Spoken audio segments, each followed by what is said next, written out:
Good morning student, good morning everyone. Bittu, उधर चल गई क्लास अब?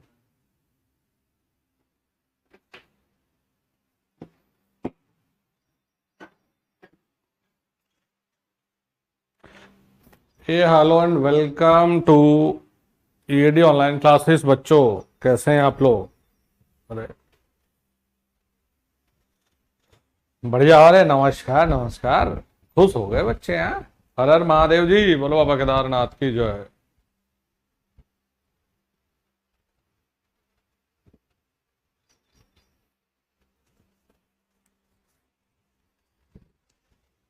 चलो फिर स्टार्ट करें। कोई बात नहीं, आज ज्वाइन करो क्लास। आज तुम्हें भरपूर डोज दी जाएगी। आओ फिर शुरू करें। हम्म।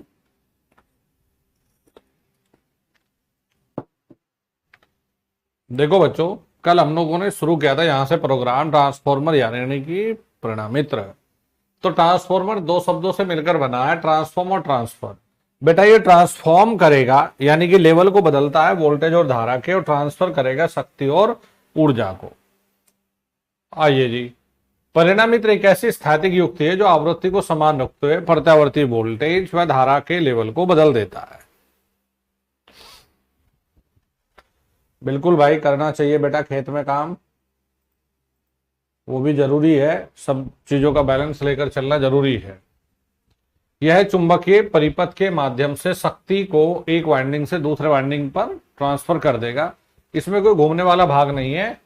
आवृत्ति नहीं बदलती, यांत्रिक लॉस भी नहीं होता, दक्षता बहुत अच्छी होती है। प्राथमिक व द्वितीयक जो वाइंडिंग होती है वो इलेक्ट्रिकली नहीं जुड़ी होती, इसीलिए दोनों के बीच में अनंत प्रतिरोध होता है। दोनों वाइंडिंग चुंबकीय रूप से जुड़ी होती है। फेराडे के म्यूचुअल इंडक्शन सिद्धांत पर काम करता है। परिणामित्र को बनावट की जब बात कर रहे थे भैया, परिणामित्र को बनाने की हम बात कर रहे थे, तो हमने कहा जो कोर है वो हाई परमेबिलिटी पदार्थ की बनी होनी चाहिए, जिसका जो रिलक्टेंस है वो निम्न होना चाहिए। जो वाइंडिंग करोगे वो करोगे तुम कॉपर से। आओ जी, तो यहां थे हम परिणामित्र की कोर की बनावट करने लग गए थे। तो भैया स्टील की पत्तियां ले ली थी दोस्त हमने। क्या ले लिया हमने? स्टील की पत्तियां। तो स्टील की इन पत्तियों को हमने नाम दे दिया था लेमिनेशन। अब ये जो लेमिनेशन आप लेंगे, कल तो फादर्स डे भी था यार, है?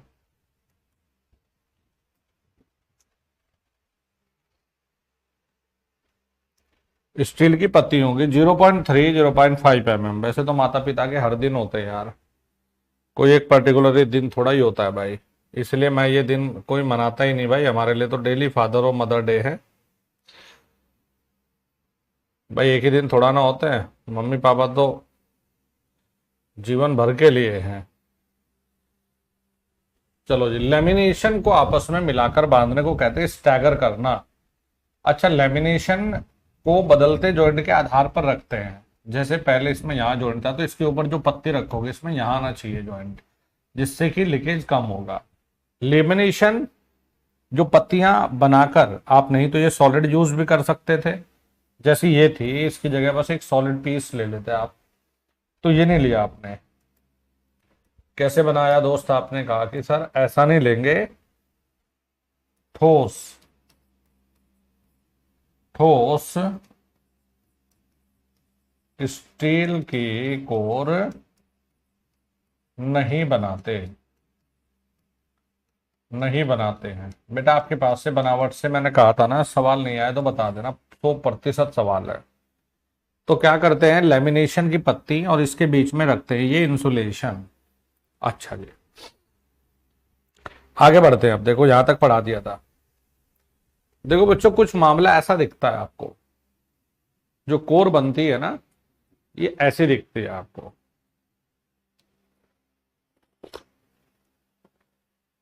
तो कोर को अब ये समझना है कि किस हिस्से को क्या कहते हैं। देखो बच्चों, ये है ना, ये वाले हिस्से, ये ऊर्ध्वाधर हिस्सा है। तो कोर का जो ऊर्ध्वाधर हिस्सा है इसे कहते हैं हम लिंब। क्या? देखो, कोर के ऊर्ध्वाधर भाग को लिम्ब कहते हैं। कोर के ऊर्ध्वाधर भाग को हम लिम्ब कहते हैं। देखो बेटा मेरे बच्चों, ये वाला क्या नाम दे दिया जी? लिम्ब। और जो ये वाला भाग होता है, देखो जरा, जो ये वाला भाग होता है इसे हम कहते हैं क्षैतिज, इसे हम कहते हैं यॉक। क्या कहोगे? यॉक। कोर के क्षैतिज भाग को यॉक कहते हैं। चलो जी, अब मेरे बच्चों देखो, कोर वगैरह की बनावट जरूर पढ़ लेना, क्योंकि सिलेबस में स्पेशल मेंशन है वाइंडिंग। ओम नमः शिवाय।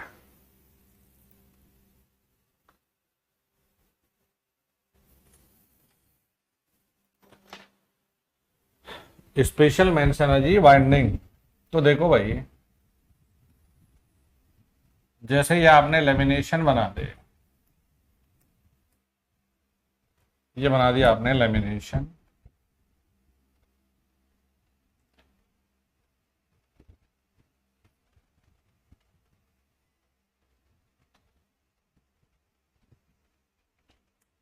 और इनके जो बीच में आपने रखी है, लेमिनेशन के बीच में यहां भर रखी है आपने इंसुलेशन, जो कि लास्ट पेज पे है। ए भैया ये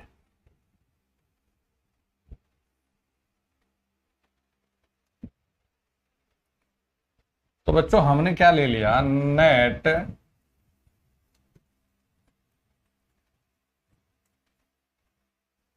कोर का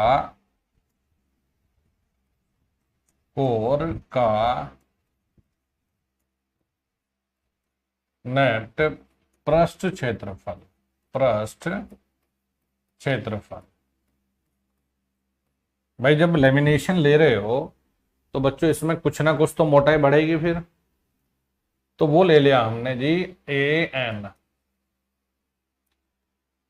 और जब आप दोस्त दोनों को एक साथ मिला दोगे, जब दोनों को एक साथ मिलाकर देखोगे, कोर का नेट पृष्ठ क्षेत्रफल AN ले लिया, और ये पता है किसका क्षेत्रफल था? यही था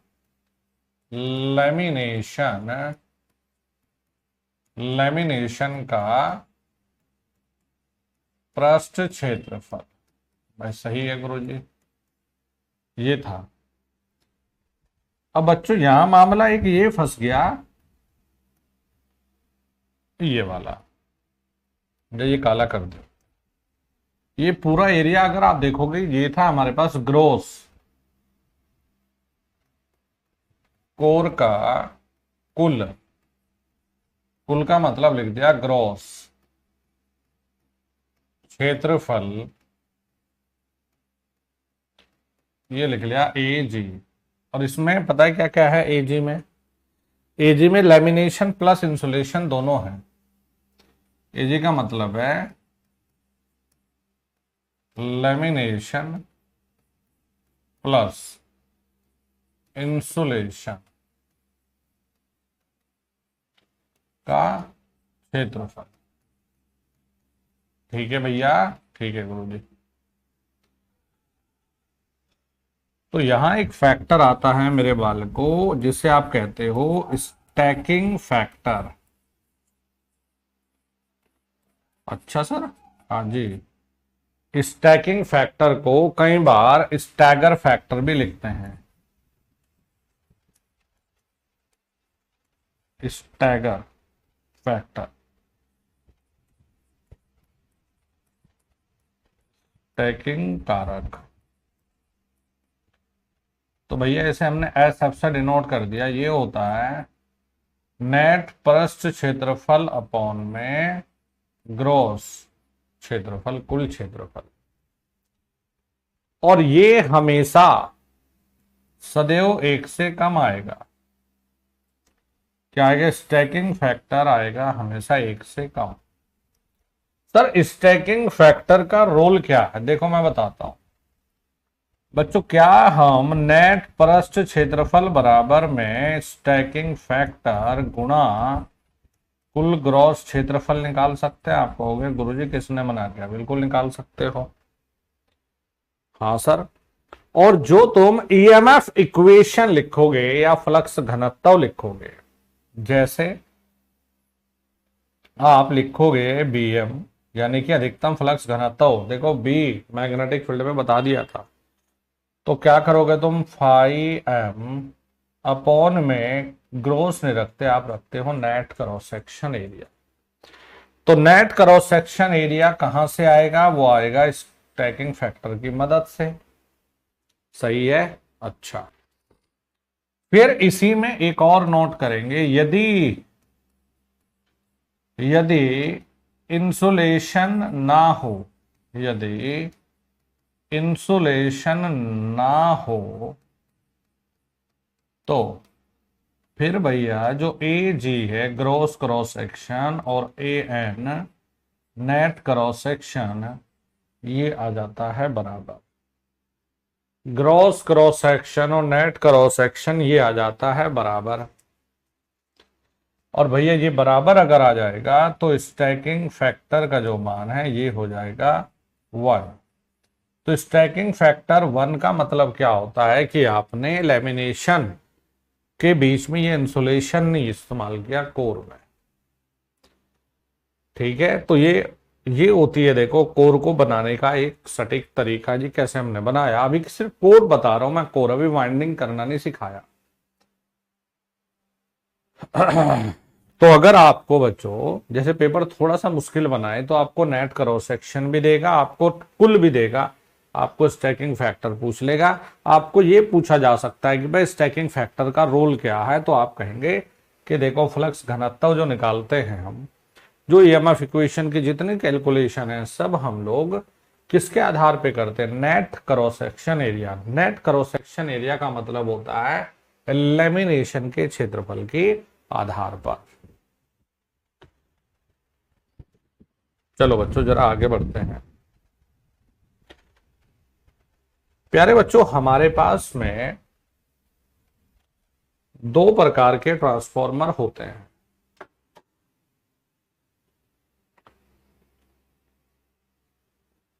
अभी स्टेप अप स्टेप डाउन ये नहीं, अभी तो हम बनाना सीख रहे हैं बेटा।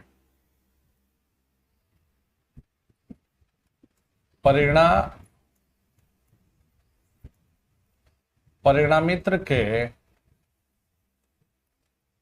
प्रकार किस आधार पे लिखते हैं बच्चों? बनावट के आधार पर। बेटा वो जमाने चले गए, देखो ये गलती मत कर देना जो आप एएलपी में करके आए। टिकटो रट्टा मार के नहीं जाना ऑब्जेक्टिव, रटने वाला बच्चा गायब हो जाएगा। कि पेपर का एक पैटर्न सेट हो गया बेटा, समझ के जानी पड़ेंगी चीजें। एक होता है बच्चों कोर टाइप ट्रांसफॉर्मर, एक होता है कोर टाइप परिणामित्र। मुझे पता, देखो यहां से सवाल बनेंगे तो इसलिए थोड़ा सा गति कम रख दी मैंने। Core type परिणामित्र।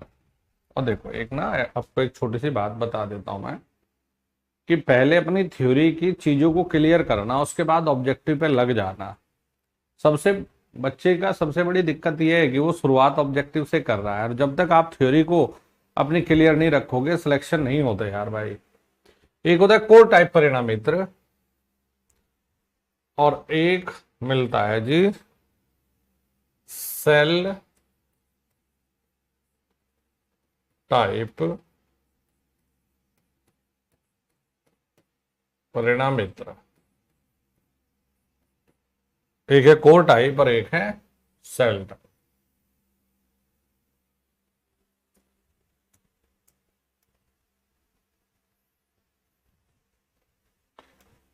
चलो फिर शुरुआत करते हैं कोर टाइप परिणामित्र। कोर टाइप परिणामित्र कुछ ऐसा बना होता है साहब,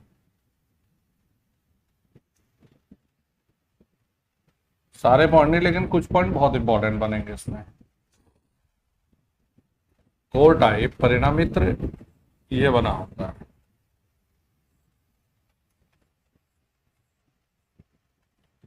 और मैग्नेटिक फ्लक्स का ये पाथ है।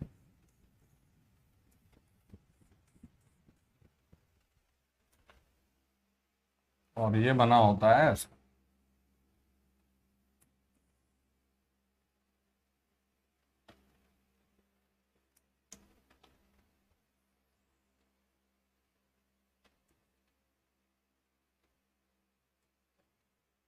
इसमें कहां पर वाइंडिंग होती है, देखो इसमें वाइंडिंग मैंने ये दिखा दी, एक साथ ये दिखा दिया सेंट्रल लिम्ब।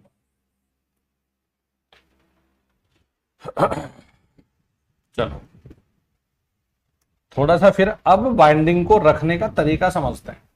देखो बनावट तो ये दिखा दी तुम्हें, अब ये बाइंडिंग रियल में ऐसी नहीं है जैसी ये दिख रही है। अच्छा सर ऐसे नहीं है, अब देखो इसमें इसे हटाकर देखो बेटा, आप देख लो जैसे हमने एक ये बनाया, ये बनाया, इसमें ये बना दिया, लेकिन रियल में इनमें बाइंडिंग ऐसी कुछ है नहीं जैसी तुम्हें यहां दिखाई जाती है। तो ये केवल बच्चे को पढ़ाने के लिए एक चित्र बना रखा है, नहीं तो ये एक इनकरेक्ट चित्र होता है, ये वाला, ये भी और ये भी। जो आप ट्रांसफॉर्मर का ये डायग्राम देखकर आए हो ना दोस्त, ये वाला, ये केवल किताब में ही लॉजिकली बच्चे को समझाने के लिए वैलिड था, अन्यथा ये टोटली इनवैलिड है। ऐसा कुछ होता ही नहीं ट्रांसफॉर्मर में कि एक लिंब पर एक लपेट दिया, दूसरे पर ये लपेट दिया, ऐसा कुछ होता ही नहीं है प्रैक्टिकली रूप में। तो प्रैक्टिकली देखते हैं, प्रैक्टिकली समझते हैं कि मामला है क्या। तो बच्चों जैसे हमने ये कोर दिखा रखी है कोर टाइप में, और जैसे यहां पर हमने ये सेल टाइप का टाइप बनाया,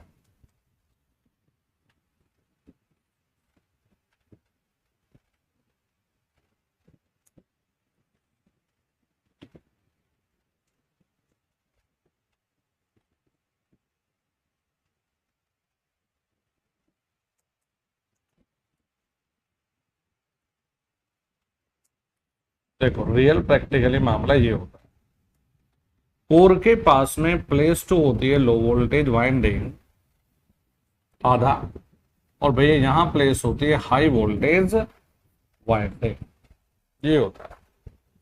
और सिर्फ यही नहीं है, कभी आपको लगे बेटा ये पूरी कहानी दिख तो यहां भी है।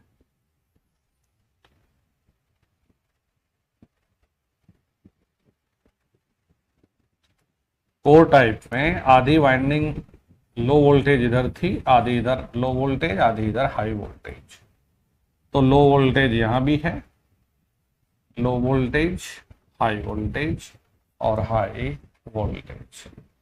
रियल में हम आधी हाई वोल्टेज के टर्न को एक लिंब पर लपेटते हैं और आधी को यहां, ठीक है जी, बनावट ये होती है। तो इसमें प्रत्येक वाइंडिंग यानी हाई वोल्टेज वाइंडिंग और लो वोल्टेज वाइंडिंग के आधे आधे टर्न को दोनों लिंब पर बांट देते हैं। यहां पर भी कोर के पास में जो प्लेस होगी वो होती है लो वोल्टेज वाइंडिंग, इसके बाद होती है हाई वोल्टेज वाइंडिंग। तो ये कर दिया आपने लो वोल्टेज, हाई वोल्टेज। तो बच्चों ये ऐसे नहीं बना रहे हो जैसे सैंडविच बनाते हो, अरे बोलो ना भाई, तनाव में कहा है वो पुष्पा, कैसे बना रहे हो, देखो low high, low voltage, high voltage, और ऊपर भी बनानी पड़ेगी ना तुम्हें।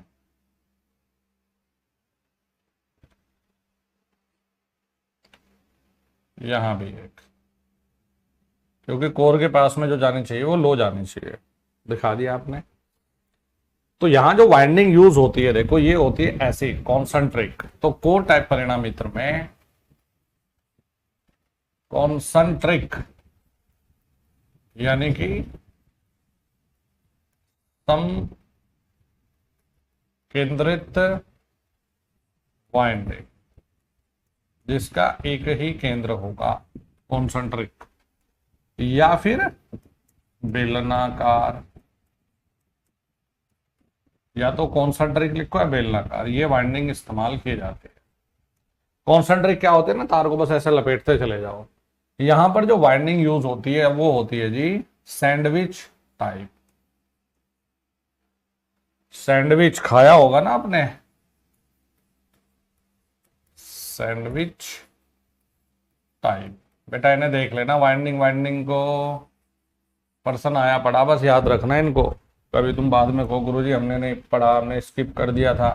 अभी अपने थ्योरी नहीं लगानी, अभी मेरे द्वारा जो बताई गई चीजें वो लिख लेना अभी। पर सबसे पहले बनावट से देखा जाए मामला है क्या।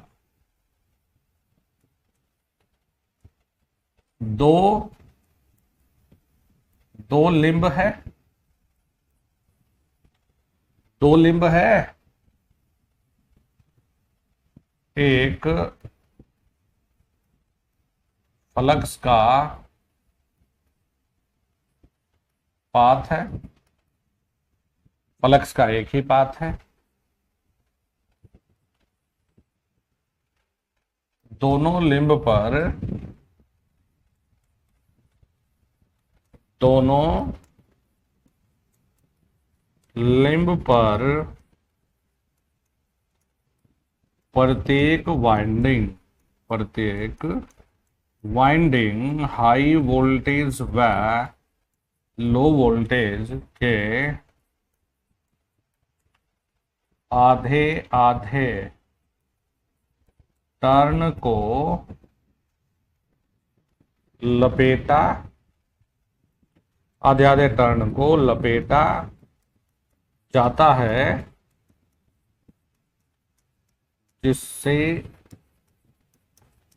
लीकेज फ्लक्स को कम किया जा सके। इस प्रक्रिया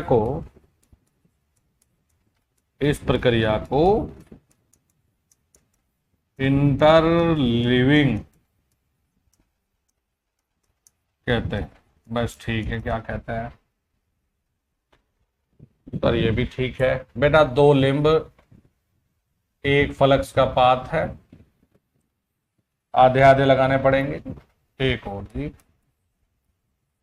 लीकेज ज्यादा होता है इसमें, लीकेज फ्लक्स ज्यादा है, तो लीकेज फ्लक्स ज्यादा होता है इसलिए हमने ये कर दिया।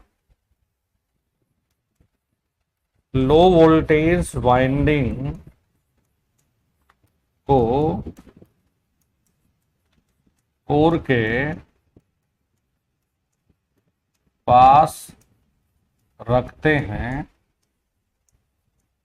क्योंकि कम इंसुलेशन की जरूरत होती है। कोर के पास में क्या रखोगे, लो वोल्टेज वाइंडिंग, क्योंकि यहां कम इंसुलेशन की जरूरत होगी।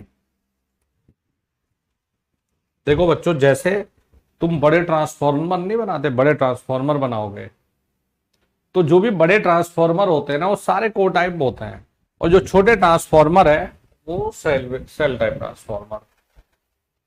अब ये बताओ कि जरा जो वाइंडिंग है वो कोर के चारों ओर है या कोर वाइंडिंग के चारों ओर है।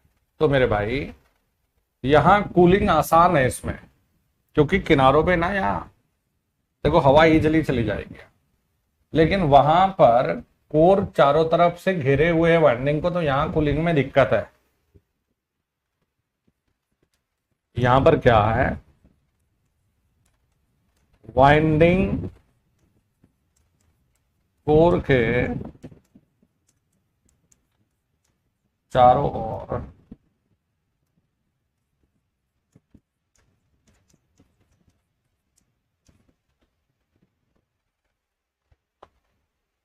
चलो इसी सिलसिले को जारी रखेंगे। यहां इसमें कूलिंग इसमें कूलिंग जो होती है वो आसान होगी। कूलिंग आसान होती है। इन्हें ज्यादा रेटिंग के लिए बनाया जाता है। ज्यादा रेटिंग के लिए बनाओगे। उच्च वोल्टेज व लो धारा के लिए यूज होता है। एक एक चीज लिखा रहा हूं दोस्त इसमें, क्योंकि ट्रांसफार्मर वाइंडिंग बहुत जरूरी है। अब आता है बच्चों ये सेल टाइप ट्रांसफार्मर। तो सेल टाइप ट्रांसफार्मर में देखो, एक्टिव लिंब जिस पे वाइंडिंग कर रहे हैं वो कर रहे हैं सेंट्रल लिंब पर, वहां दोनों साइड लिंब पर है। तो अगर टोटल लिंब कहेगा तो लिंब होते हैं 3,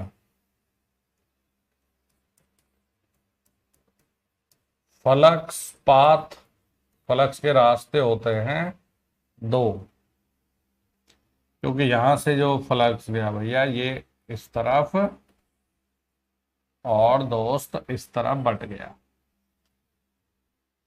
वाइंडिंग कहां करते हैं? वाइंडिंग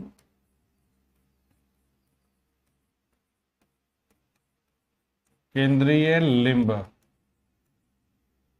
पर करते हो। वाइंडिंग कहां करोगे? केंद्रीय लिंब पर करते हो। यहां पर भी क्या है? यहां पर भी यह है कि लो वोल्टेज वाइंडिंग को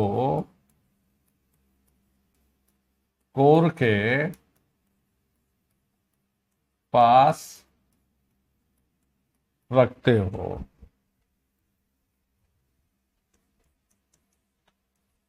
कोर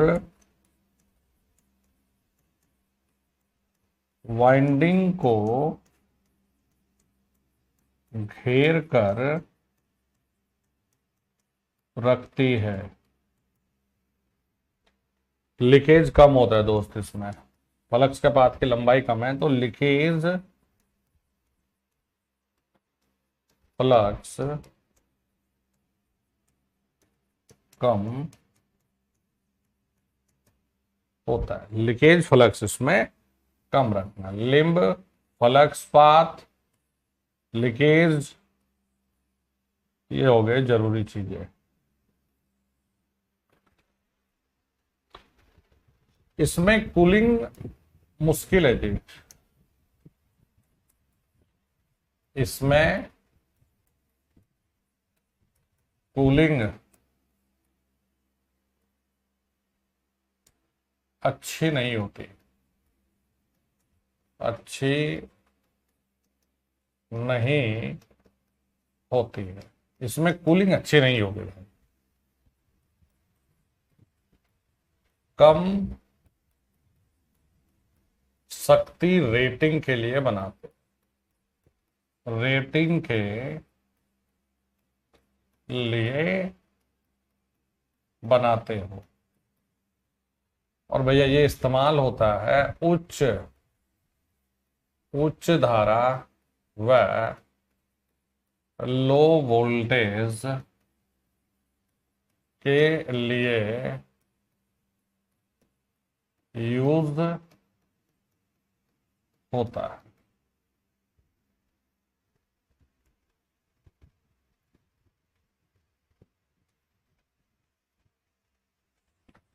देखो बच्चों, अब यहां आपको कुछ कॉमन बिंदु लिखाता हूं, ये तो लिख दीजिए।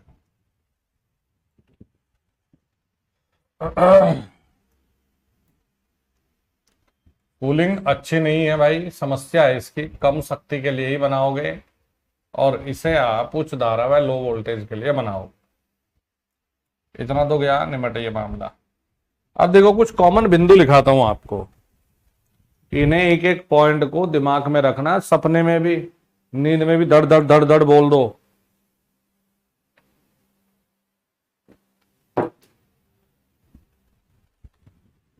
नोट कर लेंगे कुछ इंपॉर्टेंट बिंदु।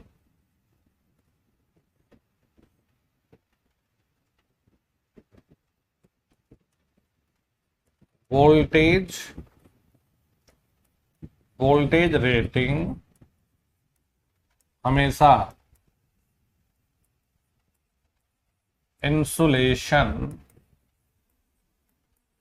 की मोटाई के आधार पर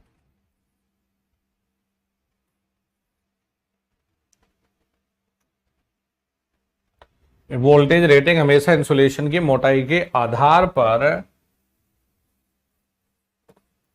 डिसाइड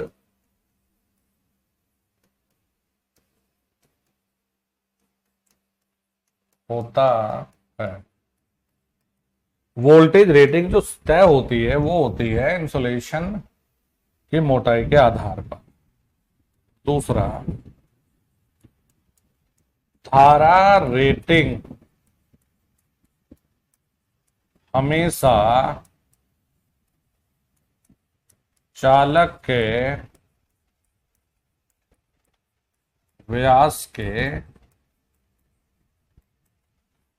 आधार पर तय की जाती है। धारा रेटिंग हमेशा चालक के व्यास या चालक का क्षेत्रफल ये भी लिखा जा सकता है। शक्ति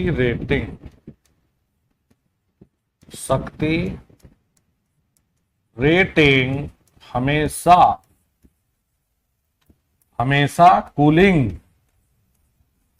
अच्छा या तो ठंडा बोल दो कूलिंग, या तापमान लिमिट के आधार पर तय की जाती है। शॉर्ट नोट बनवाना तुम्हें बढ़िया एक एक चीज का। अगर आपसे पूछा जाए कि शक्ति रेटिंग, तो हमेशा बोलना कूलिंग के आधार पर, धारा रेटिंग हमेशा कंडक्टर यानी चालक के व्यास के आधार पर, और वोल्टेज हमेशा इंसुलेशन के आधार पर तय की जाती है।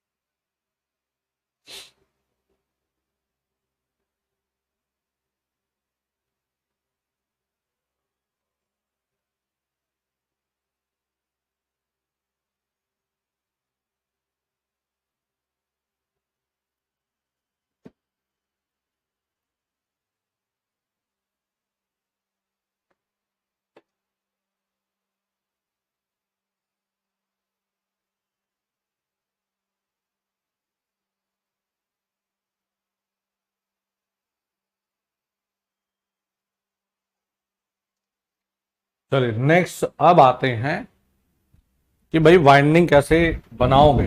तो सबसे पहले है ये जितने भी टाइप है, क्योंकि ये इसमें कुछ अलग नहीं है, वो तो सैंडविच लपेट देनी है, उसके कोई टाइप नहीं है, सैंडविच वाइंडिंग है, ये पहले ही करके दिखा दिया। तो भैया हमारे पास में कोर टाइप वाइंडिंग के प्रकार है। हमारे पास में कोर टाइप वाइंडिंग के प्रकार है। नंबर 1,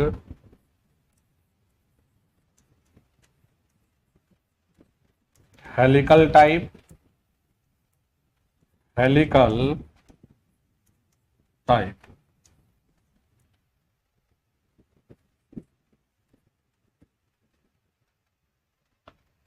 एक होता है जी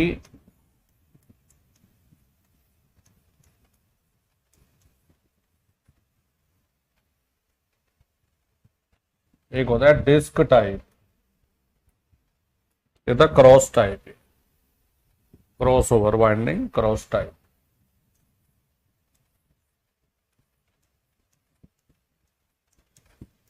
cross over winding, cross over type. लेकिन आपके पेपर में लास्ट में जो आ चुका वो हेलिकल है, और प्रभु के दया से हेलिकल इनमें सबसे ज्यादा इंपॉर्टेंट है।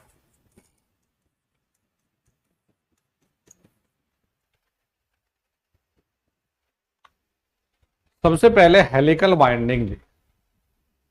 तो हेलिकल वाइंडिंग हमेशा याद रखना, जैसे ये कोई कोर है, कोर का एक हिस्सा है लिंब, इस पे वाइंडिंग लपेटनी है। तो यहां से ये टॉप है, ये बॉटम है, ये टॉप है, ये बॉटम है। तो यदि हमने टॉप से स्टार्ट किया और एंड लपेटते लाए यहां बॉटम पे एंड करे, तो ये कहलाती है सिंगल लेयर। ये जैसे यहां से हमने किया, यहां से बच्चों हमने स्टार्ट कर दिया और यहां बच्चों हमने फिनिश कर दिया।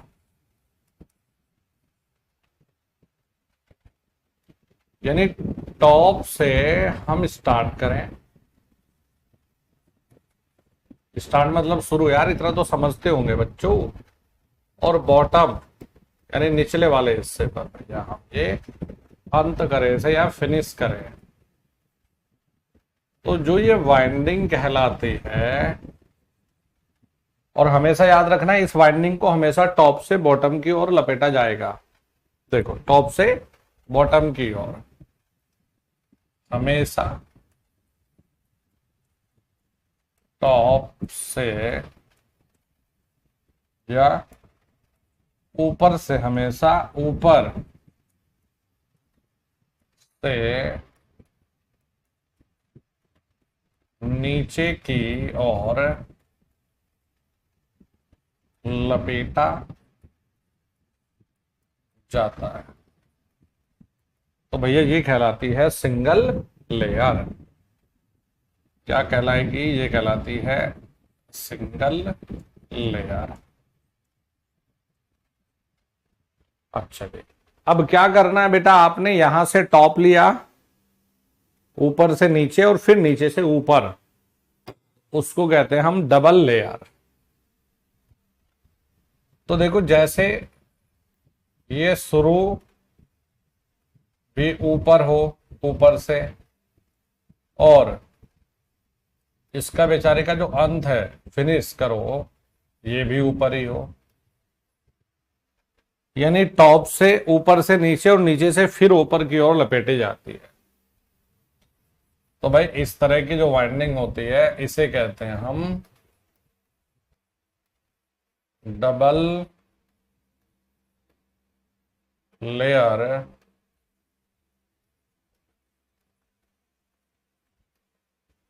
इसे कहते हैं हम डबल लेयर वाइंडिंग। देखो जी, स्टार्ट किया ऊपर से नीचे गए, नीचे से फिर ऊपर आकर, एंड ये कहलाती है डबल लेयर। ठीक है, समझ आ गया कैसे कर रहे हो? एक आसान वे है ये। सबसे ज्यादा महत्वपूर्ण यही है, लास्ट टाइम आ भी चुका। अब देखो बच्चों एक बात बताओ कि ये कुछ ऐसे देख लो आप, एकदम अभी हम ये समझ कर आए हैं कि यार गुरुजी इंसुलेशन अगर ज्यादा होगा तो वोल्टेज रेटिंग ज्यादा होगी। लेकिन देखो यार भाई ये कुछ ऐसे था, जैसे ये एक टर्न या चक्कर ले लिया, फिर इसके नीचे दूसरा तीसरा, यही तो है। तो इनके बीच में तो इंसुलेशन है नहीं, थोड़ा थोड़ा ही तो है बस जो इन पे वायरनेस है, बाकी तो ऐसा स्पेशल है नहीं। तो इसमें इंसुलेशन कम है, इसीलिए कम वोल्टेज के लिए काम करेगा। तो देखो जी इसमें इंसुलेशन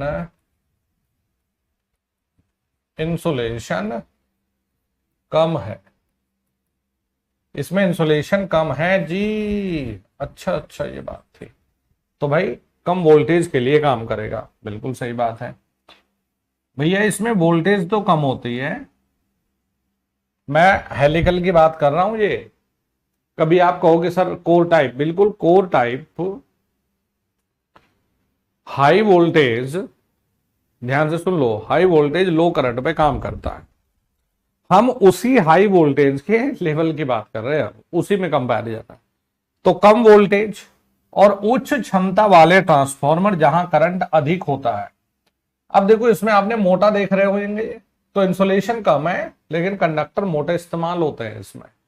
तो भैया कम वोल्टेज और उच्च क्षमता, उच्च रेटिंग। अब उच्च रेटिंग कम वोल्टेज पे कभी हो सकती है जब करंट अधिक होता है, जहां करंट अधिक होता है।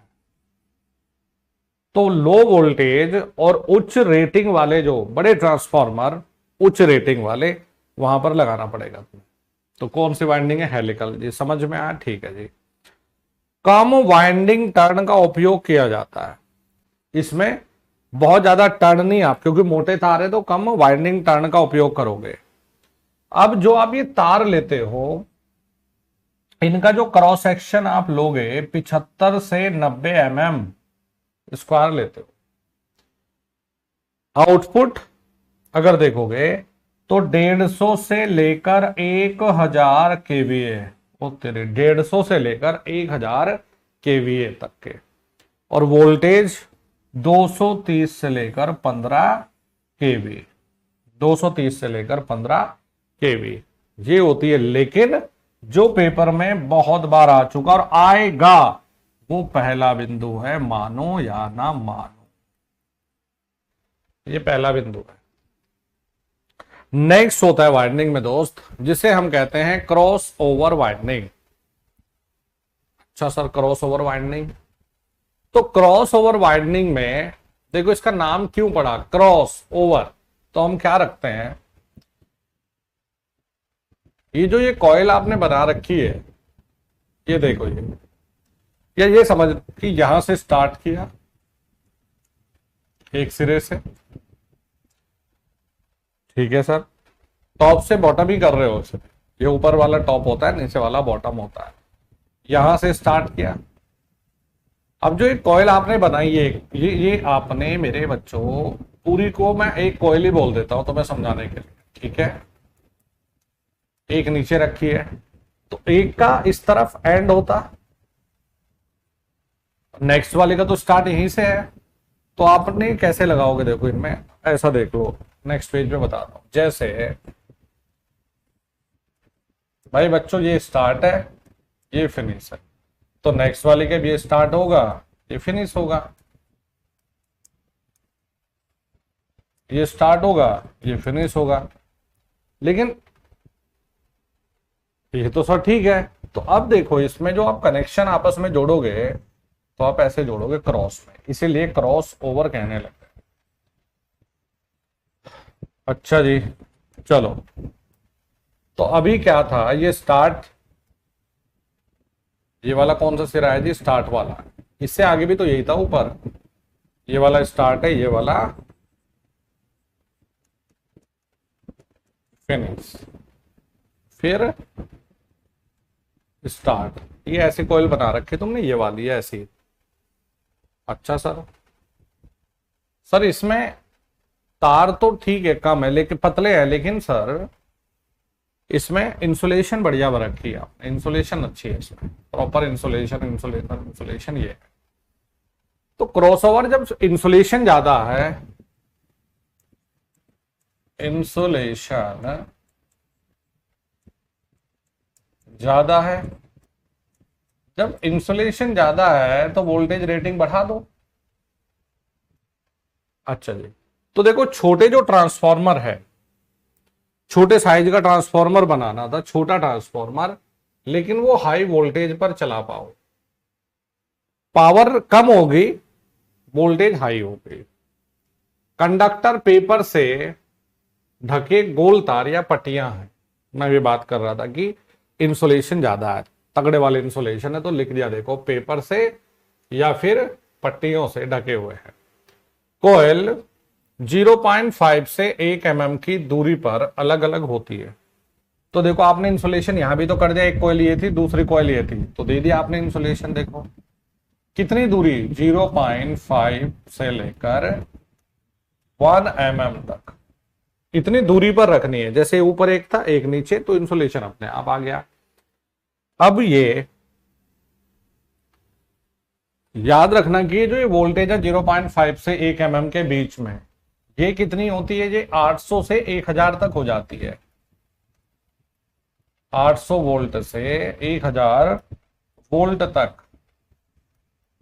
यानी कि ये इंसुलेशन जो आपने 0.5 से 1 mm का गैप दिया है, इसमें जो वोल्टेज है वो 800 से 1000 तक हो जाती है। अब भैया इंपॉर्टेंट बताओ सर, तो इंपॉर्टेंट है भैया इन सभी में यार, पहला पॉइंट इंपॉर्टेंट है, मतलब इंपॉर्टेंट है, very very very important, very very important. Sir यहां क्या अलग कर दिया भाई? देखो अलग कुछ नहीं करा। अब तुम्हें बड़े ट्रांसफॉर्मर बनाने, कम वोल्टेज ज्यादा वोल्टेज के लिए तो ठीक है, अब बनाने बड़े ट्रांसफॉर्मर, यानी कि जिनमें पावर रेटिंग हो भयंकर वाले, तगड़े वाले। तो सर ऐसा कर लेते हैं फिर, हम लोगों ने यहां पर कॉइल्स ऐसे अलग अलग रखी हुई थी, तो यहां ना हमने डिस्क रखनी शुरू कर दी है, एक दो ऐसे ना, देखो डिस्क, हमने डिस्क रखनी शुरू कर दी है, तो इसको कहा डिस्क टाइप वाइंडिंग। तो डिस्क टाइप वाइंडिंग के लिए पूछा जाएगा उच्च क्षमता वाले ट्रांसफॉर्मर बनते हैं, बड़े ट्रांसफॉर्मर। अब कैसे रखोगे? देखो डिस्क, डिस्क कैसे जोड़ दी, सीरीज में जोड़ दी तुमने ये डिस्क। अगर सीरीज में जोड़ोगे तो वोल्टेज ज्यादा मिल जाएगी, पैरेलल में जोड़ दोगे तो करंट ज्यादा मिल जाएगा, तो पावर दोनों ही केस में ज्यादा मिलेगी।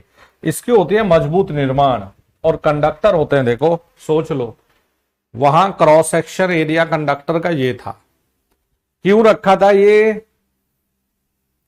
क्योंकि करंट अधिक था। यहां कंडक्टर का क्रॉस सेक्शन भैया 4 से 50 था, और करंट इसमें 10 एम्पियर से 100 एम्पियर तक हो सकता है। ये 3 प्रकार के वाइंडिंग से, लेकिन फिर भी जहां तक मुझे अंदाजा है हेलिकल ही पेपर में आएगा।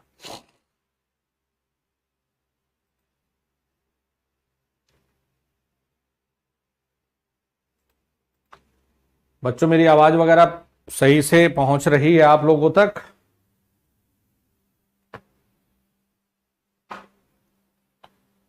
क्योंकि मैं खो गया था देखो पढ़ाने में, बहुत इलेक्ट्रिकल से बहुत लगाव भी है, और मजा आता है मुझे इलेक्ट्रिकल में, जैसे इलेक्ट्रिकल में आनंद आता है, इलेक्ट्रिकल हो साइंस हो, बस अलग ही मजा है इन चीजों में। बेटा योग तो दोनों में दो ही होगा भाई। वाह यार भाई, सवाल भी पूछा तो क्या भाई, ऊपर का हिस्सा नीचे का हिस्सा, जो हॉरिजॉन्टल पाथ है ये तो दो ही है, ये अलग थोड़ा ही है। इसे पढ़ो जरा सबसे पहले तो।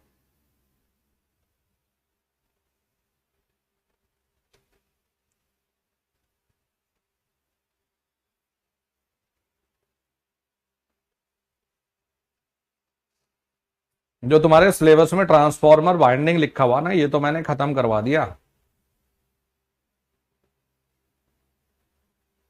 भाई। राम जी कैसा सवाल है ये भाई, वाह। सर दोनों में कौन बेस्ट है, कैसा सवाल है भाई? अरे ये इसकी अपनी अलग विशेषता थी, दूसरे की दोनों अपनी अपनी जगह सही है बेचारे। अगर दोनों में बेस्ट ढूंढते तो दो क्यों बनाते, एक ही बेस्ट पढ़ा देते।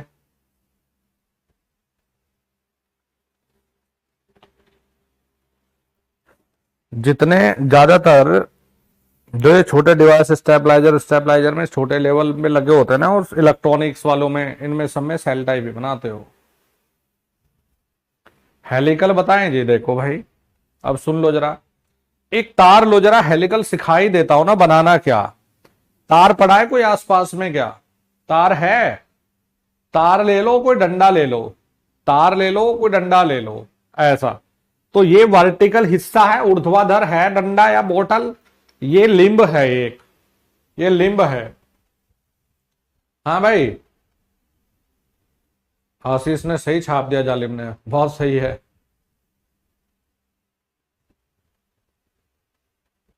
चलो यहां जाओ, देखो यहां स्पाइरल यही है।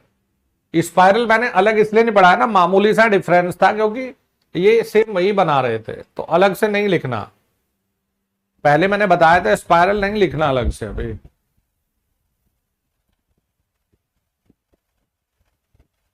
हाँ देखो पी कुमार जी, समस्या यही है कि आपको ना चीजें पता जितनी है ना बेटा उतना ही बोलोगे। जो बैरी टाइप होता है ना, कहाँ गया बैरी टाइप, मैं स्पाइरल को मतलब इसी का यूज करके बनाता हूँ, सेल वाले का। ठीक है चाचा जी, सेल वाले का ही। और मैंने कहा कि परिणाम मित्र के, मैंने कहीं यहां लिखा है कि दो दो टाइप है, तीन टाइप, ऐसा कुछ लाइन लिखी है? नहीं लिखी। देखो मैंने टू बी ऑनेस्ट आपको क्या लिखाया, कहां भाग गया, देखो भी आएगा। मैंने यहां ये लिखा है, कहीं भी लाइन बताओ।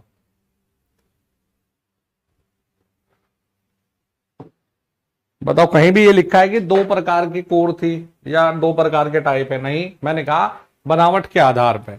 मैंने दो समझाए तुम्हें, कोर टाइप समझाया, सेल टाइप समझाया। मैंने कहीं टाइप लिखा ही नहीं कि ये तीन टाइप के होते हैं, चार टाइप के, मैंने तो लिखा ही नहीं थ्योरी में। बताओ मैंने क्या, मैंने कहीं लाइन लिखी ही नहीं कि परिणाम मित्र बनावट के आधार पर दो प्रकार के होते हैं ना जी, मैंने तो नहीं लिखा। मैंने तो सिर्फ आपको ये कोर टाइप और सेल टाइप बताए हैं, और जो बैरी टाइप है इसी का यूज करके तुम बनाओगे तो मैं वो भी लिखवा दूंगा, उसमें क्या दिक्कत है भाई। तुम ना सिलेबस देखो ना क्या लिखा हुआ है इसमें, ट्रांसफॉर्मर वाइंडिंग। तो अब जरा बच्चों को हम सिखाते हैं। यार तुमसे तो बहुत चीजें ज्यादा ही आती होंगी मुझे, मैं तो 15 साल से रात दिन यही चीजें कर रहा हूं मेरे भाई। नया नया लड़का ट्रीट मत करना मुझे कि गुरुजी ने तो आज ही शुरू करा पढ़ाना। चलो तार ले लिया, वाइंडिंग करना सीख लेते हैं। ये हेलिकल वाइंडिंग कैसे लपेटेंगे ना, क्लास 9 बजे तक लगा दीजिए गुरुजी। बेटा तबीयत तबीयत ठीक है क्या? मैं तो बहुत अच्छे से पढ़ा रहा था, मैंने गलती कर दी चैट ऑन करके भाई। ये ये एक ऊर्ध्वाधर हिस्सा ले लो और तार ले लो, तो इस तार को बस हमें ना ऐसे लपेटते जाना है। लपेट दो लपेट दो लपेट दो लपेट दो लपेट दो लपेट दो, लपेट दिया लपेट दिया। स्टार्ट और एंड यदि यहां से शुरू करके यहां समाप्त, तो ये सिंगल लेयर है, एक ही तो लेयर लपेटी हमने। यहां आकर फिर से लपेटना शुरू, ऊपर तक पहुंच गए, डबल लेयर। तो ये करने में सबसे आसान होती है यार हेलिकल वाइंडिंग।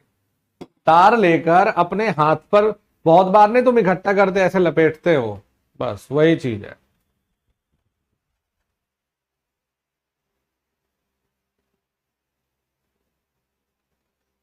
और बताओ, याद हो गई चीजें ये? तो मेरे बालकों और बालिकाओं, अब बढ़ता हूं मैं आगे।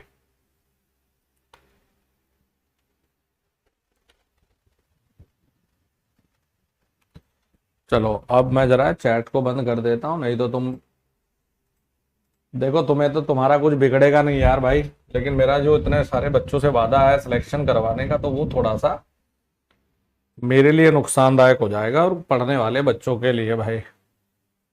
और वैसे भी मैंने ये प्रॉमिस नहीं कर रखा है कि मैं चैट को ऑन रखूंगा, ये प्रॉमिस कर रखा है कि बढ़िया पढ़ाऊंगा तुम्हें दिल से और आत्मा से, ये प्रॉमिस कर रखा। और मैं आप सभी से प्रार्थना करूंगा, जो भी बच्चे मेरे कोर्स में एनरोल कर रहे हैं, तो प्लीज मेरा जजमेंट या मेरे कोर्स का जजमेंट उस आधार पर करें कि गुरुजी ने क्या पढ़ाया है। उस आधार पे, फालतू के आधार पे मत करना कि आज तो गुरुजी ने हमें डांट दिया था। ये मेरा निवेदन रहता है भाई। आज तो गुरुजी ने हमारा चैट का रिप्लाई नहीं करा था, आज तो गुरुजी ने चैट बंद कर दी थी। उस आधार पे मत करना भाई, सिर्फ प्योरली पढ़ाई के आधार पे करना। आ जाओ बच्चों, अब सिखा दिया तुम्हें ये बनावट सनावट सब लपेट दिया। अब देखो भाई, थोड़ा थोड़ा आगे बढ़ते हैं।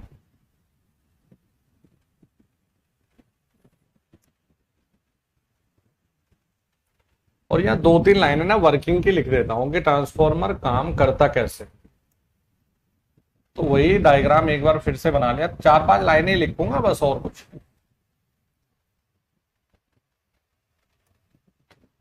यहां आपने प्राथमिक वाइंडिंग ले लिया जी, और ये आपने सेकेंडरी वाइंडिंग ले लिया।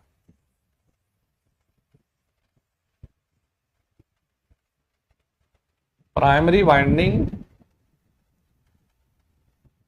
ये मैंने I1 ले लिया यार बच्चों, ये मेरे बच्चों मैंने I2 ले लिया, और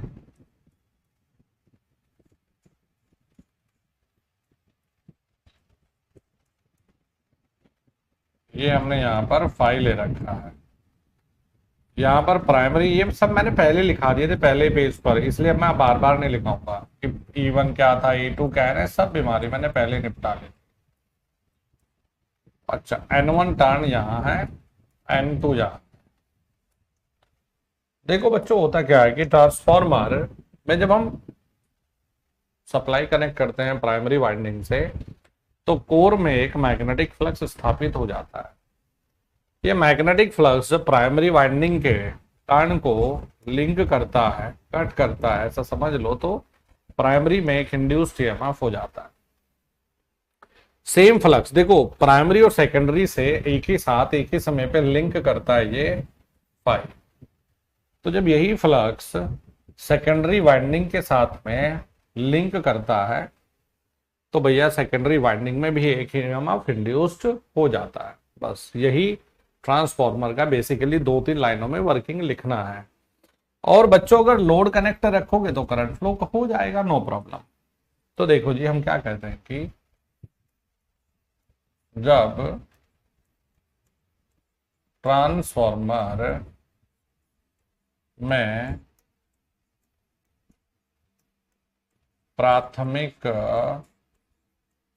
वाइंडिंग पर सप्लाई जोड़ते हैं, जब ट्रांसफॉर्मर में प्राथमिक वाइंडिंग पर सप्लाई जोड़ते हैं, तो कोर में फ्लक्स स्थापित हो जाता है, तथा जब यह फ्लक्स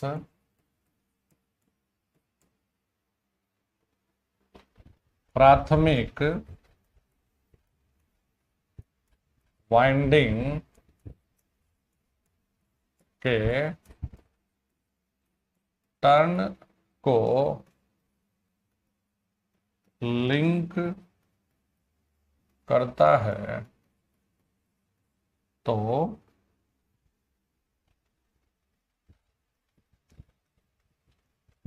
फैराडे के स्वतः प्रेरण सिद्धांत के अनुसार एक ईएमएफ उत्पन्न हो जाता है, जब यह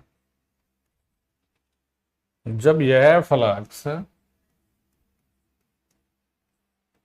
द्वितीयक टर्न को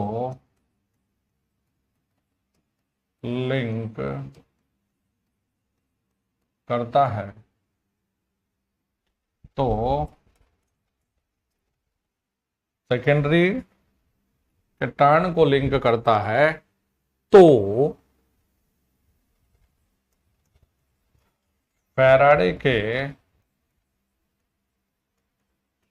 म्यूचुअल इंडक्शन सिद्धांत के अनुसार एक ईएमएफ उत्पन्न होता है। बस ये लिख दोगे। क्या है कि अभी जरूरी, इसलिए मैं कहूंगा वर्किंग को कि जब आप रिवाइज वगैरह करें नए से तो आपके दिमाग में एक पिक्चर क्रिएट हो जाए ट्रांसफॉर्मर को लेकर। अब बच्चों यहां पर सबसे पहले देखेंगे टर्न अनुपात। टर्न अनुपात को डिनोट करोगे ए से। क्या होता है जी टर्न अनुपात? टर्न अनुपात को डिनोट करोगे ए से। तो ए बराबर में N1/N2 E1/E2 और I1/I2। सॉरी उल्टा लिख दिया, I2/I1। ये ए का मान है। एक होता है ट्रांसफॉर्मेशन अनुपात, जिसे कहते हो कि ट्रांसफॉर्मेशन रेशियो या अनुपात के बराबर होता है E2/E1 N2/N1 I1/I2। बच्चों ए और के ये दोनों व्युत्क्रमानुपाती ही होते हैं। जरा यहां से नजर डाली जाए, चाहे यहां से किसी से भी देख लो, आपने लिखा है E1/E2 बराबर में I2/I1। E1 को इधर भेज दो तो E1I1 बराबर E2I2। तो ये प्राथमिक पर अपरेंट पावर यानी आभासी शक्ति और द्वितीयक पर आभासी शक्ति है। तो कभी भी ट्रांसफॉर्मर में आभासी शक्ति नहीं बदलती, जिसका मात्रक VA KVA MVA ये होता है। तो हम लोग क्या कहते हैं, इनपुट आभासी शक्ति इजिकल टू, या इनपुट क्या प्राथमिक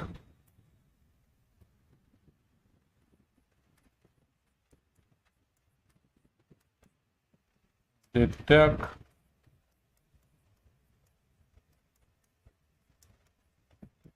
आभासी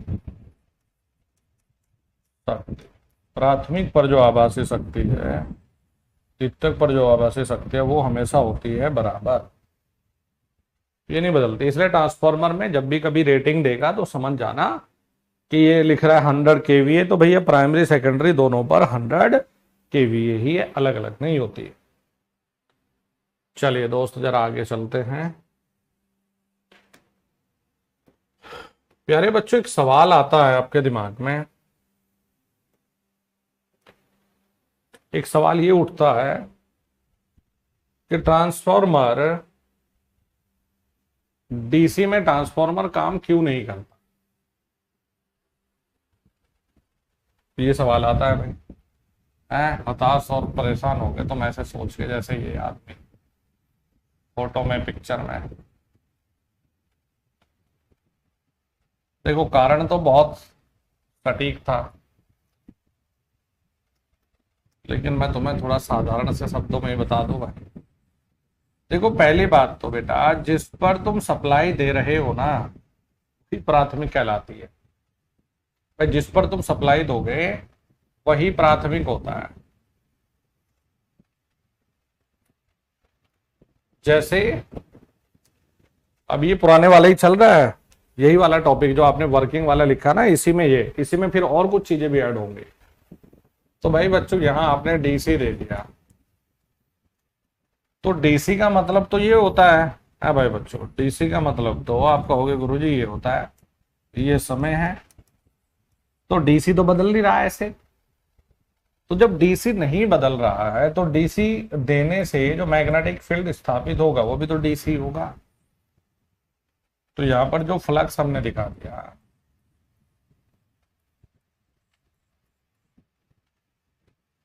ये डीसी दे दिया आपने। अब ये तो बदल नहीं रहा, लेकिन ये डीसी दिया कहां? प्राथमिक। भाई जहां भी तुम जोड़ते हो सप्लाई को वही प्राथमिक हो जाती है। अब द्वितीयक डीसी से इलेक्ट्रिकली कनेक्ट नहीं है। अच्छा,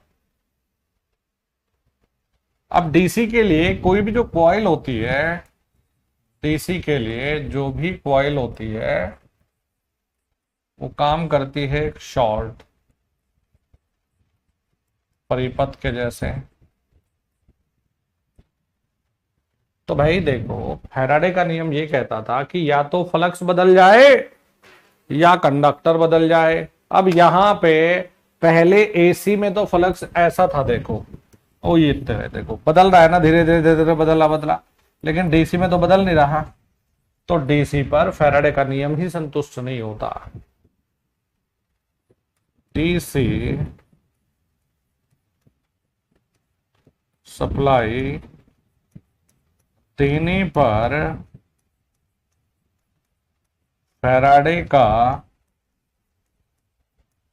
नियम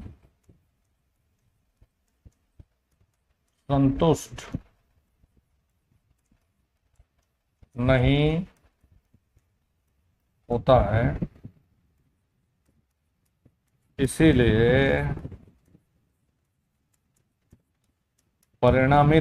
नहीं होता है, इसीलिए परिणामित्र डीसी पर कार्य नहीं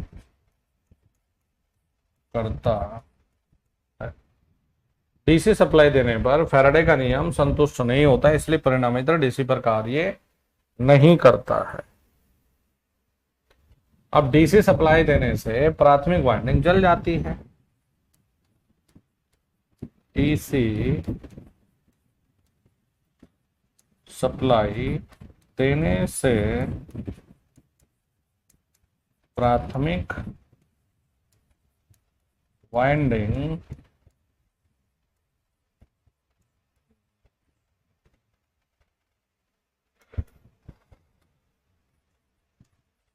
बर्न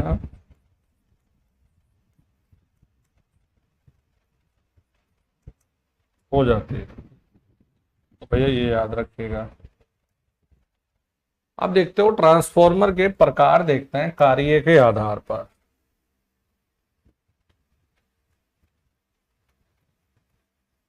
टाइप्स ऑफ ट्रांसफॉर्मर, ठीक है, एक दो लाइनें लिखनी पड़ती है। टाइप्स क्या क्या है परिणामित्र के, ये देखो किसके आधार पर? कार्य के आधार पर। हाँ,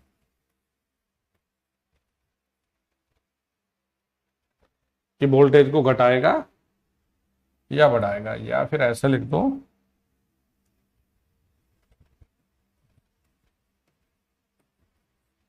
वोल्टेज धारा के आधार पर। वोल्टेज धारा के आधार पर देखो क्या, एक होता है भाई स्टेप अप,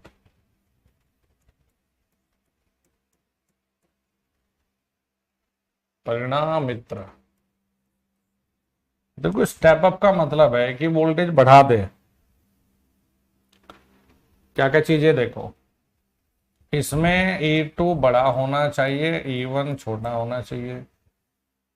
अब अभी आप देख कर आए हो E2 बड़ा होना चाहिए और E1 छोटा होना चाहिए। अभी आप देख कर आए हो जिधर वोल्टेज ज्यादा करंट कम, यही तो था। तो यहां पर I2 छोटा और I1 बड़ा कर दो, ठीक है जी। तो बेटा E2 बड़ा E1 छोटा, इसका मतलब K का मान ग्रेटर देन 1 और A का मान लेस देन 1। ये चीजें देख लेना, कभी तुम कहो ना जी हम तो खो गए थे, हम तो पेपर में सो गए थे। स्टेप अप वोल्टेज बढ़ाना, तो भैया कम से ज्यादा कर दिया तो E2 का मान बढ़ा दिया। एक होता है स्टेप डाउन परिणामित्र। देखो जी, अब स्टेप डाउन में क्या क्या मामला है। स्टेप डाउन में वोल्टेज ज्यादा से कम कर दी, E1 ज्यादा था और E2 कम था, इसलिए I1 कम कर दो, I2 बढ़ा दो।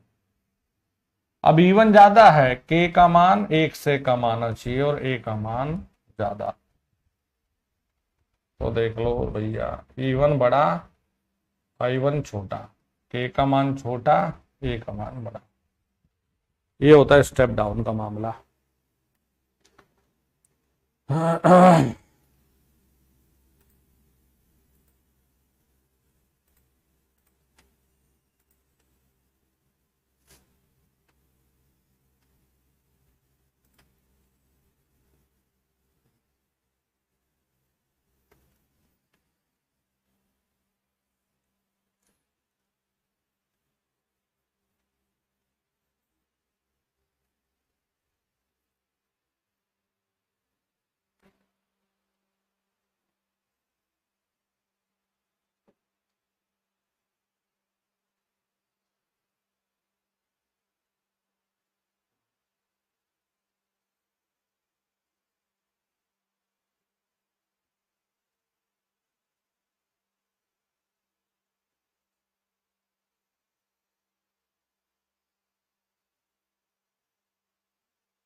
चलो आगे बढ़े, आगे चलते हैं जरा। देखो बेटा, ईएमएफ इक्वेशन लिखते हैं तो आपको ना डेरिवेशन वगैरह तो बिल्कुल करनी नहीं है, इसके चक्कर में नहीं पड़ना तुम्हें।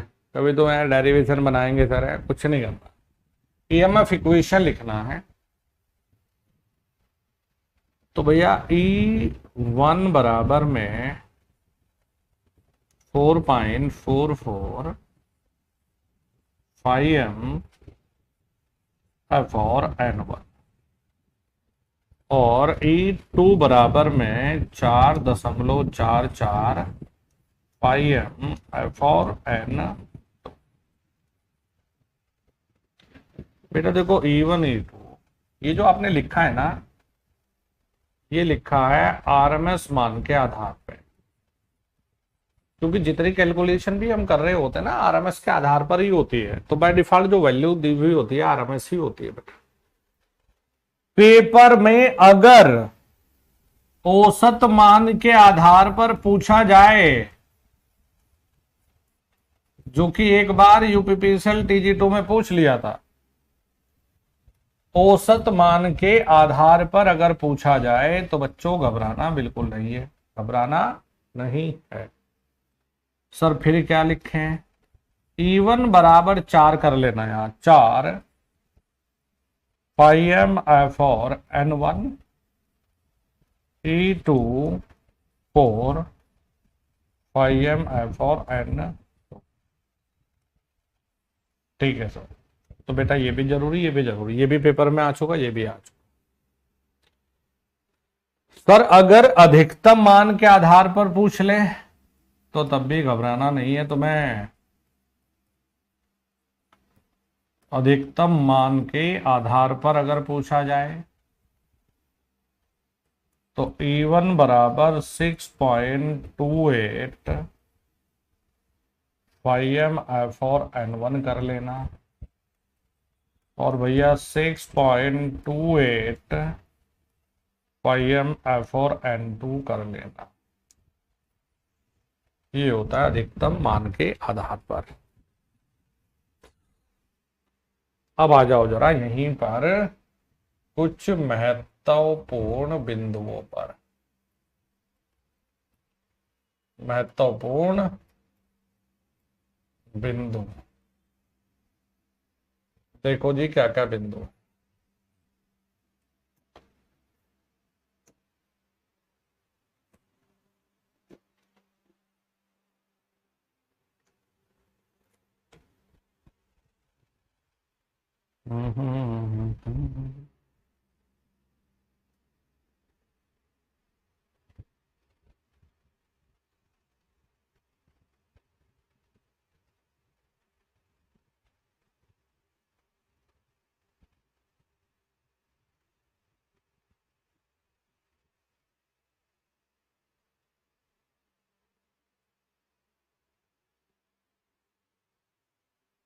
आज तो मौसम साफ ही है। महत्वपूर्ण बिंदुओं में देखो जी, नंबर 1,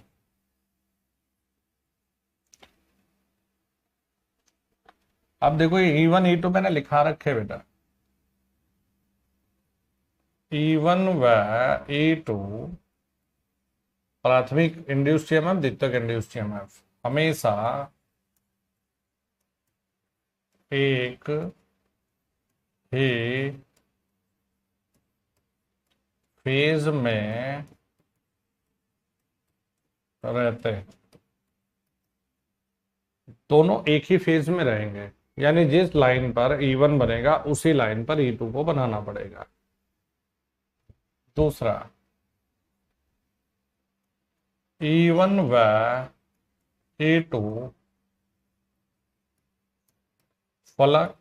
फ्लक्स से 90 डिग्री पश्चगामी होते हैं। E1 E2 फ्लक्स से 90 डिग्री पश्चगामी होंगे। तीसरा, सप्लाई वोल्टेज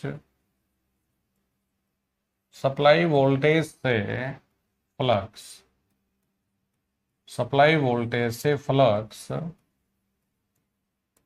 हमेशा 90 डिग्री पश्चगामी का मतलब समझते होंगे ना, देखो लैगिंग।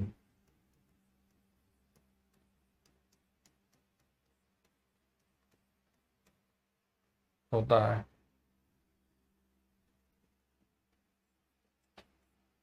सप्लाई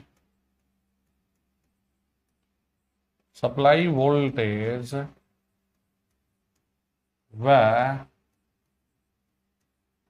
उत्पन्न ईएमएफ में हमेशा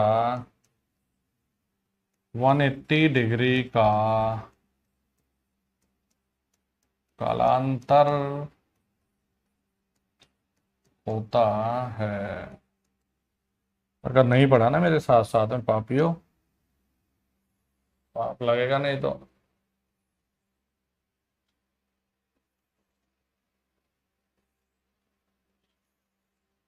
देखो जी,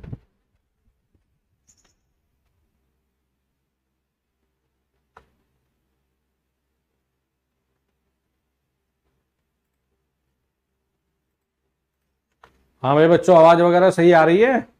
भाई ये सिग्नल देते रहो मुझे।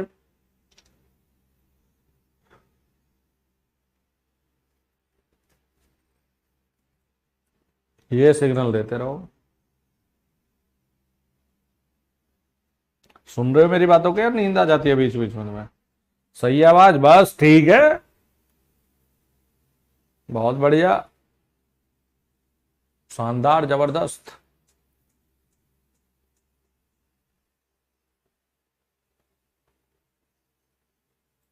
चलो जी चलो, बहुत बढ़िया भाई। चलो फिर आगे नेक्स्ट देखो।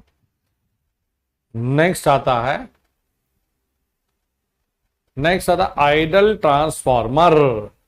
नेक्स्ट है शर्त आदर्श परिणाम मित्र। नेक्स्ट है जी आइडल ट्रांसफार्मर।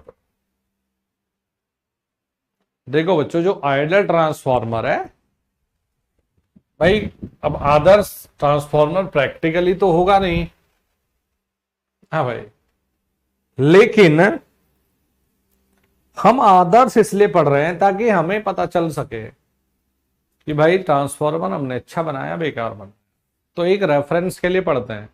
क्योंकि अगर दक्षता किसी में, देखो हमें पता है कि 100% दक्षता सबसे अच्छी है, तो फायदा ये होगा कि अगर 70 आएगा और एक 90 आएगा तो हम कहेंगे 90 बढ़िया है क्योंकि 100 के पास में है।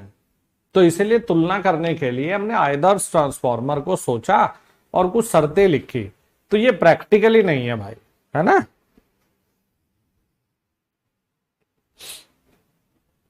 तो देखो जी, पहला मामला क्या है कि कोई कोर हानि नहीं होती।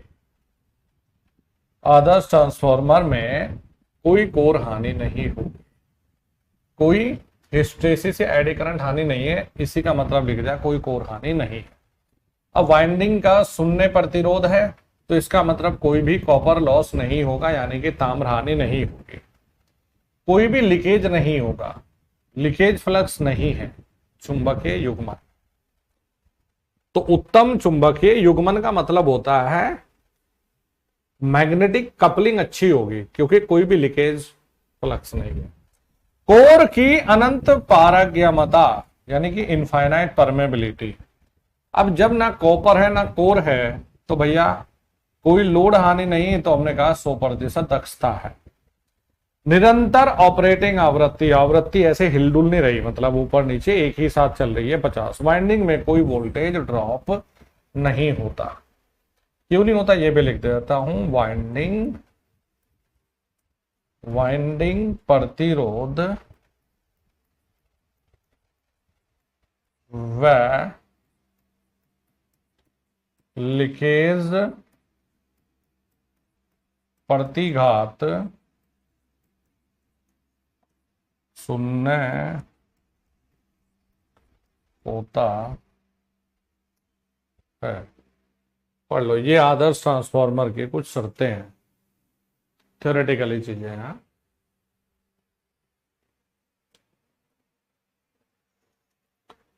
चलो बच्चों, अब चलते हैं ट्रांसफॉर्मर का नो लोड पर संचालन। देखो बच्चों, ट्रांसफॉर्मर के नो लोड को हम लोग कुछ किस प्रकार से दिखाते हैं।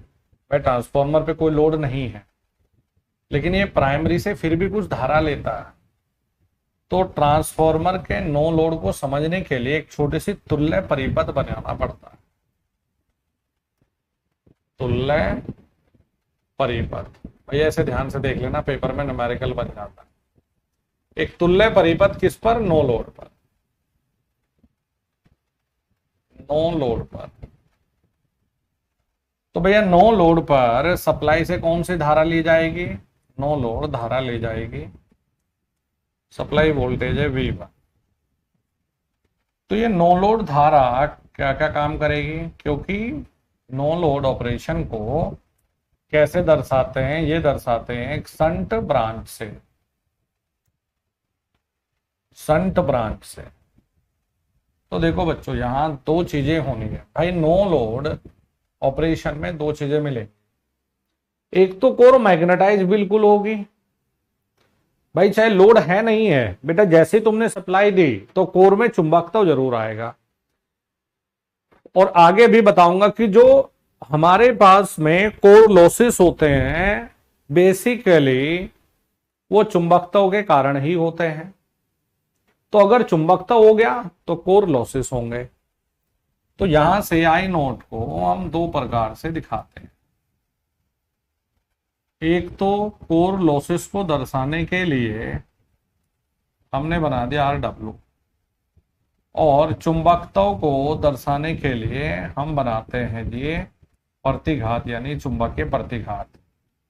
इसमें एक धारा भेजेंगे IW और इसमें एक धारा भेजी जाएगी IM। अच्छा जी, ये RW किसे बता रहा है, देखो जैसे ये IW है, जैसे ये RW है मेरे बच्चों, ये बताएगा कोर लॉस को, कोर हानि को। जैसा ये एक्सएम लिखा हुआ है या फिर आईएम लिखा हुआ है, ये बताता है चुंबकत्व को। और एक्सएम के एक नाम दे देते हैं जिसको कहने लग गए हम मैग्नेटिज्म प्रतिघात। अच्छा जी, मैग्नेटिज्म प्रतिघात। तो देखो भाई, जब हमने एसी कहा, एसी का बेसिक पढ़ाया था परसों नरसों ये, तो मैंने कहा था कि भाई एसी में फेजर करना होता है, अर्थमेटिक सम नहीं। तो जो आई नॉट है, आई नॉट किस किस का फेजर सम बनेगा? आई डब्ल्यू और आई एम का। आई भाई इनकमिंग करंट बराबर आउटगोइंग करंट, तो हमें बनाना पड़ेगा जी आई नॉट और आई एम। अगर तुम्हें ये नहीं समझना तो डायरेक्ट जो पॉइंट लिखाऊंगा वो रट्टा मारना पड़ेगा फिर। तो सबसे पहले आपने यहां बना लिया सप्लाई वोल्टेज V1, V1 साहब। अब ये बताओ कि V1 इस पर भी है, इस पर, क्योंकि पैरेलल है। रजिस्टर के केस में क्या सिखाया था भाई? भाई बच्चों, जिस लाइन पर वोल्टेज होगी रजिस्टर में, उसी लाइन पर धारा बनाओगे। अच्छा सर, हाँ बताया था। वोल्टेज से इंडक्टर प्रेरकत्व में वोल्टेज से 90 डिग्री पीछे करंट बनेगा, यानी कि इस V1 से IM कितना पीछे बनाओगे? 90 डिग्री। इन दोनों का परिणाम कैसे निकालोगे? परिणाम निकालने का तरीका होता है, वेक्टर जो बनाते थे एक दूसरे के समांतर लाइन, जहां भी कट करेगा वो आ जाता था। देखो आई नॉट, ये आ गया आई नॉट। आई नॉट को क्या कहेंगे बच्चों? आई नॉट है नो लोड धारा, नो लोड धारा। अच्छा, और V1 आई नॉट के बीच का ये कोण, ये कहलाता है no load power factor angle. Phi naught का मतलब है नो लोड शक्ति गुणांक कोण। तो देखो बच्चों, ट्रांसफॉर्मर में जो नो लोड करंट होता है ये होता है बहुत कम। जो आई नॉट का मान होता है नंबर 1, ये होता है 2 फुल लोड करंट का 2 से 5% होता है। फुल लोड धारा का मात्र 2 से 5% होता है। फुल लोड धारा का ये मात्र 2 से 5%। कोई बच्चा कहे गुरुजी 3% दे रखा था, कोई दिक्कत नहीं है, 3 से 1-2% इधर उधर पेपर में आ जाता है। बच्चों, जो फाई नॉट का मान होता है no load power factor angle, ये हमेशा 75 से बड़ा होगा, 70-75 से बड़ा और 90 से कम होगा हमेशा। इसलिए नो लोड पे पावर फैक्टर भी कम मिलता है। नो लोड शक्ति कारक भी कम होता है। कितना कम होता है? देखो 0.2 0.3 के आसपास होता है। ठीक है सर, ये भी बढ़िया पॉइंट आ गया। अब ये बताओ जरा, ये आई नॉट कर्ण बन गया, अगर ये आई डब्ल्यू है तो ये भी आई डब्ल्यू होगा। तो आई नॉट को क्या लिख सकते हो? आई नॉट लिखा जाता है आई एम स्क्वायर प्लस में आई डब्ल्यू का स्क्वायर दे। सर लिख लेंगे इसे तो। सर ये भी बता दो कि नो लोड पर जैसे ये आई डब्ल्यू है, इसे क्या लिखोगे? आई डब्ल्यू बराबर में आई नॉट, ये ले लिया, जिसके साथ कोण होता है वो कंपोनेंट किस में लिखते हो? कॉस में लिखते हैं गुरुजी। तो आई डब्ल्यू बराबर आई नॉट कॉस फाई नॉट, ये याद कर लो। और आई एम जिसके साथ कंपोनेंट नहीं होता वो साइन में लिखते हो, साइन फाई नॉट। तो हमें आई डब्ल्यू भी पता चल गया और आई एम भी पता चल गया। दूसरी चीज, नो लोड पर जो ये पावर इनपुट लेता है यही कोर लॉस के बराबर होती है। नो लोड पर शक्ति इनपुट बराबर में कोर लॉस और हानि। क्या सूत्र है? या तो V1, देखो V1 के लाइन पर यह W है, या W का मान लगा दो, V1 I nought cos phi nought, unit आ जाती है वॉट। भाई याद, फिर इनको याद रख लो, ये जो पॉइंट लिखा है आपको, चॉइस देखो आपकी अपनी। लेकिन बहुत सीधे सीधे सवाल आते हैं, बहुत सीधे सीधे प्रश्न पूछे जाते हैं, घुमा फिरा के सवाल नहीं आएगा। आपको V1 दे देगा, IW क्या है लिखा दो का, कोर हानि के लिए धारा V1 IW या फिर I naught cos phi naught दे देगा, तो ये सूत्र लगा लो। नो लोड पर शक्ति गुणांक कम है, नो लोड पर शक्ति गुणांक कम है, नो लोड पावर फैक्टर का जो एंगल है वो कम है, मतलब 75 से 90 के बीच ही कुछ होगा। अब इसमें 70 से 85 लिख सकता है, और ये हमेशा 2-5% यानी कि कम ही होता है।